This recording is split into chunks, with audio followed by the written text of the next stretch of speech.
Hello everyone. So again பார்த்தீங்கன்னா நம்மளோட இந்த என்டிஏ ரிசல்ட் பார்த்தீங்கன்னா ஒரு ட்விஸ்ட் வந்திருக்கு. என்னன்னா ஃபர்ஸ்ட் இந்த ஹியரிங் 13ஆம் நடந்திருக்குது.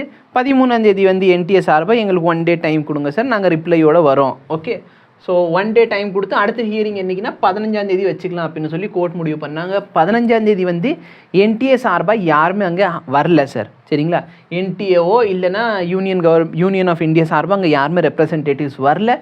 அதனால் இவங்க ஃபைனலாக கோர்ட்டில் என்ன முடிவு பண்ணிட்டாங்கன்னா, result of NEET UG shall not be declared by the respondent. NTA வந்து எங்கேயுமே நீட் ரிசல்ட் யாருக்குமே டிக்ளேரே பண்ணக்கூடாது அப்படின்னு சொன்னாங்க. ஆனால் 16ஆம் அடுத்த ஹியரிங் நடந்துச்சு.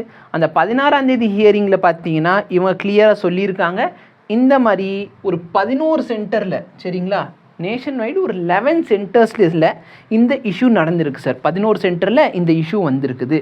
அப்போ இஷ்யூ வந்த சென்டர்ஸ்க்கு மட்டும் சரிங்களா, இஷ்யூஸ் வந்த சென்டர்ஸ்க்கு மட்டும் நீட்டோட ரிசல்ட் நம்ம டிக்ளேர் பண்ண வேணாம், மற்ற எல்லா இடத்துல டிக்ளேர் பண்ணிக்கலாம் அப்படின்னு சொல்லி அவர் கேட்டிருந்தார். அதுக்கும் நம்ம அடுத்து பார்த்தீங்கன்னா ஹியரிங் 19ஆம் போட்டிருக்காங்க. யாருக்கு அப்படின்னா அந்த பாதிக்கப்பட்ட பசங்களுக்கு மட்டும். இதுக்கு கோர்ட்டும் என்ன சொல்லியிருக்காங்க, 15ஆம் நாங்கள் சொன்ன தீர்ப்பை மாற்றிக்கிறோம். To the extent that respondent may be allowed to declare the result for all the other center. அந்த 11 சென்டரை தவிர, பாதிக்கப்பட்ட 11 சென்டரை தவிர மிச்ச எல்லா சென்டர்லையுமே ரிசல்ட் வந்து டிக்ளேர் பண்ணலாம் அப்படின்னு சொல்லிட்டு முடிவு பண்ணியிருக்காங்க சார். ஓகேவா, அதனால் பார்த்தீங்கன்னா உங்களுக்கு ரிசல்ட் வரும். ரீநீட் எல்லாம் கிடையாது.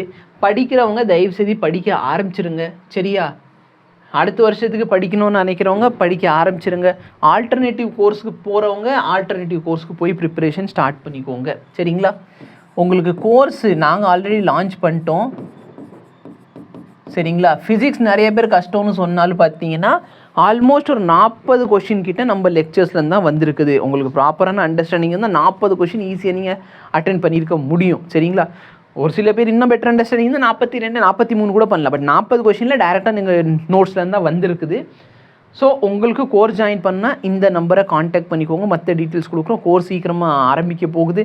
மற்ற ஆல்டர்னேட்டிவ் கோர்ஸ் பற்றி டீட்டெயில்ஸ் வேணாலும் நீங்கள் கேளுங்கலாம். சரிங்களா, வேறு ஏதாச்சும் உங்களுக்கு டவுட்னாலும் நீங்கள் கேட்கலாம். உங்கள் மார்க் சீட் கிடைக்குமா கிடைக்காது அதெல்லாம் வேணுனாலும் கேளுங்க, நாங்கள் இங்கே உங்களுக்கு சொல்லுவோம். Thank you so much, have a nice day. So WhatsApp பண்ணுங்கள். சரிங்களா, வாட்ஸ்அப் பண்ணிக்கோங்க. கால் வேணால் வாட்ஸ்அப் பண்ணுங்கள், நாங்கள் டீட்டெயில்ஸ் சொல்கிறோம். தேங்க்யூ.